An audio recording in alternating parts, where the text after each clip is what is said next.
Rural America. An important part of the history of rural America is the settlement of the western frontier.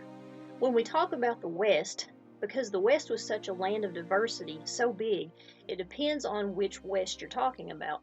The climate varied so greatly, the people, the lifestyles they lived. For example, if you visit the American Southwest, you'll probably notice it's very hot and dry. Think about the deserts of Arizona. On the other hand, if you visit the Pacific Northwest, it's much rainier, a very different climate, and certainly not a big desert. There's quite a variety. When we talk about the people of the West, let's also recognize diversity. First of all, the Native Americans, the Indians who are already living there, they themselves were a diverse group. You can't just refer to the Indians, there were so many different tribes. An overall theme of Native American history that you'll notice is that they were continually being pushed off their land by American settlers, forced onto reservations, sometimes resisting, and occasionally, as in the Battle of Little Bighorn, being successful. But overall, although they won some battles, they were losing the overall war against the white man. More typical of these encounters was the Battle of Wounded Knee in 1890. You need to be familiar with the Dawes Act of 1887. This legislation was an attempt to Americanize or assimilate the Native Americans into the rest of American culture, whereas Indians had been placed on reservations. With the Dawes Act, reservations were broken up, tribal authorities broken up, and individual Native families given small family farms to work and encouraged to fit into white society. As you might imagine, this could be very confusing for Native Americans, first being pushed off their land, then forced onto reservations, then taken off of reservations, with the rules constantly changing. And of course, besides the Native Americans, there came to be many other groups in the Great American West. European Americans, Exodusers. Now, this name Exodusers refers to freedmen, former slaves who left the South migrating to the West. The name Exoduser, you may be familiar with the book of Exodus in the Old Testament. Exodus refers to a going out. And just as the Hebrews left slavery in Egypt, these African American Exodusers left the South in hopes of a better life in the American West.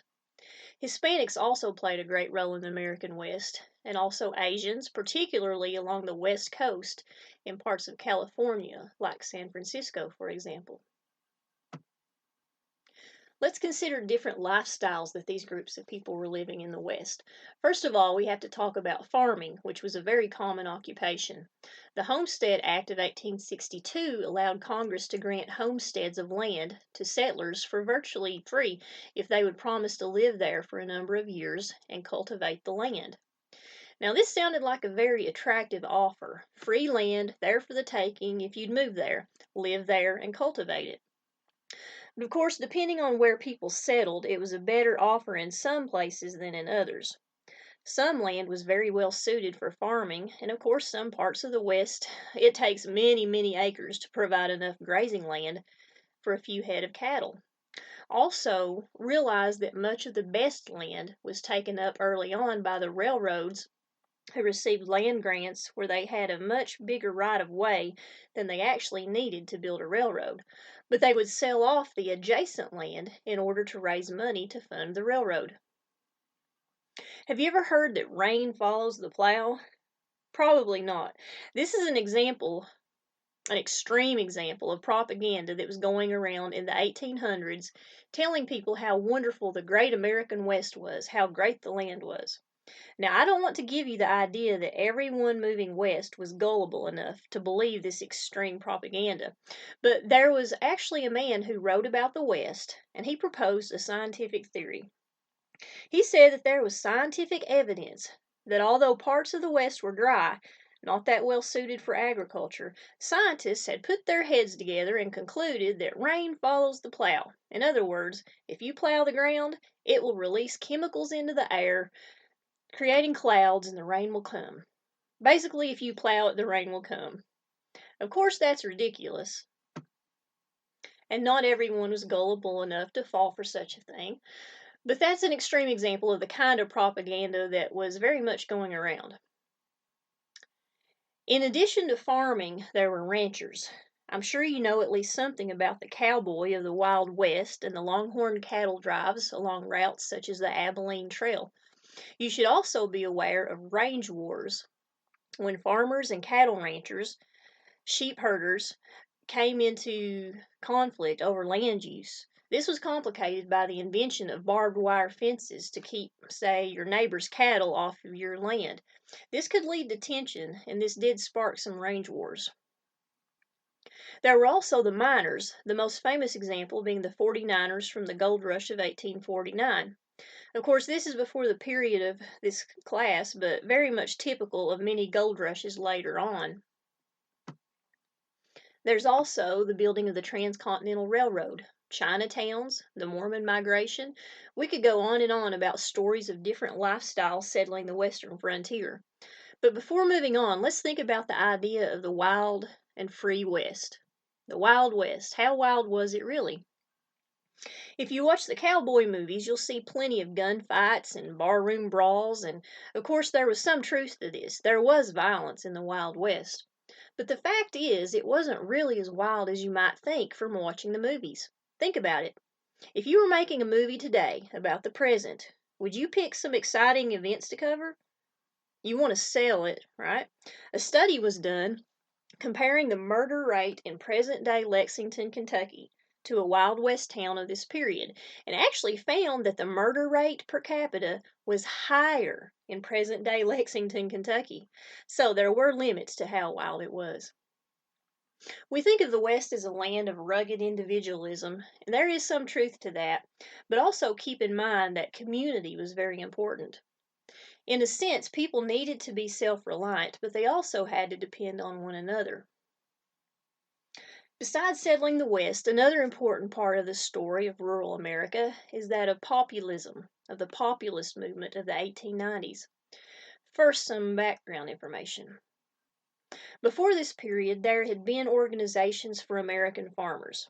First, the Grangers, and then the Farmers' Alliances, and to begin with, they focused mostly on social functions, farming families getting together for barn raisings, barn dances, and so on. But as they came to face some common economic and political problems, these farmers' organizations became increasingly political.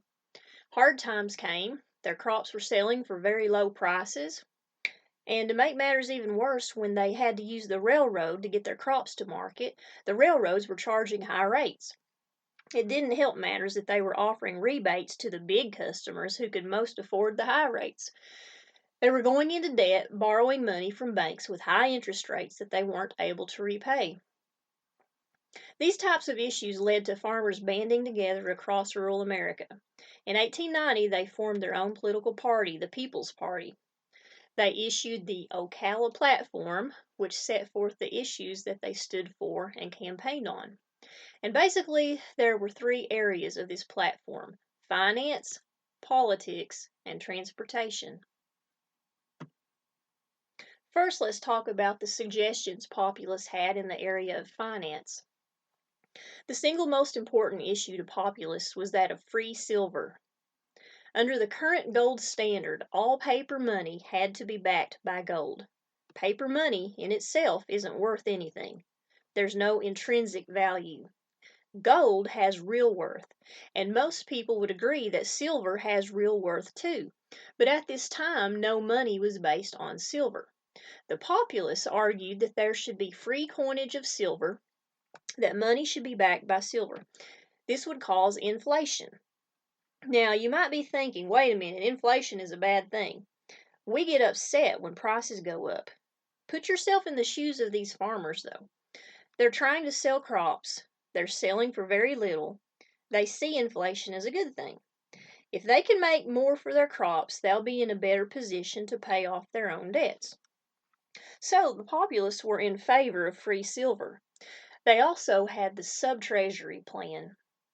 They thought that farmers should put their crops together, withhold them from the market until prices went up, that they should band together in co-ops to purchase equipment, and they also wanted reform in the area of low interest loans from government banks. They also called for a graduated income tax. Of course, all of these are examples of financial reform. What about politics? You might be wondering, what do politics have to do with their financial problems? Well, the populists argued that they would only find a solution to their economic problems if their government was more responsive to their needs. They believed that the greater democracy they had, the more responsiveness they would have in their government. For one thing, they advocated the direct election of senators. We take this for granted today. When there's a vacant Senate seat, all of the voters can vote for their senator, but at this time, that wasn't the case. You would indirectly elect your senator. You would elect a representative who would then vote for your senator. It's a step removed from the people. Another example of political reform that could increase democracy is the secret ballot. This is another thing that we take for granted. When we vote, we don't have someone looking over our shoulder to see who we vote for. We don't speak up audibly, it's secret. As you might imagine, before this was the case, there was a lot of pressure for people to vote the way other people were telling them to. This certainly interfered with democracy. Then there's the third area, transportation. As I said, the railroads were part of the problem. Populists didn't always agree on the way to approach this problem. Some went so far as to advocate the government ownership of railroads, as well as telegraphs and other necessary utilities. Government takeover of the railroads was pretty radical, especially for that time. Other populists argued that the government should at least regulate the railroads, if not take them over completely, regulate what rates they could charge. This brings up an important question that we'll be going back to throughout the course. When you're faced with a problem and you're trying to come up with a solution, you have some options. You can rationalize, reform, or reject the system. If you rationalize it this way, you just say, okay, there's a problem, but there's nothing we can do about it. It's okay. If you reform, of course, you're going to change the way things are, to make some changes. But if you reject it altogether, you want to scrap the current system and try something completely new. Keep that question in mind as you consider the plight of the populists. That brings us to the election of 1896. The populists had won some state level elections, running their own populist candidates. But in the presidential election of 1896, they decided to fuse with the Democratic Party and back the Democratic candidate, William Jennings Bryan, for president. Bryan technically wasn't a populist. He was running with the Democratic Party, but he did agree with the populists on their single most important issue, free silver. And he was quite an effective advocate of this, as you'll see in his famous Cross of Gold speech, where he suggested that mankind was being crucified on a cross of gold, referring to the gold standard. The populists fused with the Democrats to back Bryan, and Bryan lost this presidential election for a number of reasons. For one thing, the populists had a limited appeal. They wanted to reach out to people all over America with their message, but in places like industrial New England, for example, they had limited appeal. Think about it. They were representing farmers whose crops weren't selling for good prices. They thought inflation would be a good thing. It's sort of hard to get an industrial worker to relate to that when they're wage laborers who have to buy the goods that inflation would cause to cost more. The race card was also used against the populists. Some populists, like Tom Watson, actively reached out to African American farmers, thinking that white and black farmers should work together to bring about change. Some Southern Democrats and Republicans, depending on the race at stake, countered to the populists by playing the race card, telling voters, you don't want to vote for these populists because they're cooperating with African Americans, which in some cases was true. When Bryan lost the presidential election, it was a big blow for the populists. From that point on, the political party, the People's Party, fell apart. More gold was soon discovered. That took away from the argument about free silver.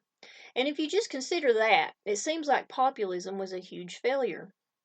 However, later on, many of their ideas were adopted by other parties, the Republicans and the Democrats. For example, direct election of senators, the secret ballot, regulation of railroads, income tax. Many of their ideas did become reality later on. They simply weren't given the credit for it, or the blame, as the case may be. Finally, I want to leave you with a thought about The Wizard of Oz. Many of you have probably seen the movie The Wizard of Oz, but you might not know that this was based on a book by Frank Baum, which many see as a parable for the populist movement.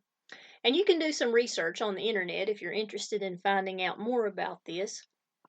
But it might interest you to know that in the book, the ruby red slippers were actually silver slippers. Guess what that represented? Free silver. The yellow brick road? Think about it. The gold standard. The Emerald City? Emerald meaning the color green. What does that represent? There's just enough food for thought to get you started. In the next lecture, we'll talk about urban America, and we won't be in Kansas anymore, Toto.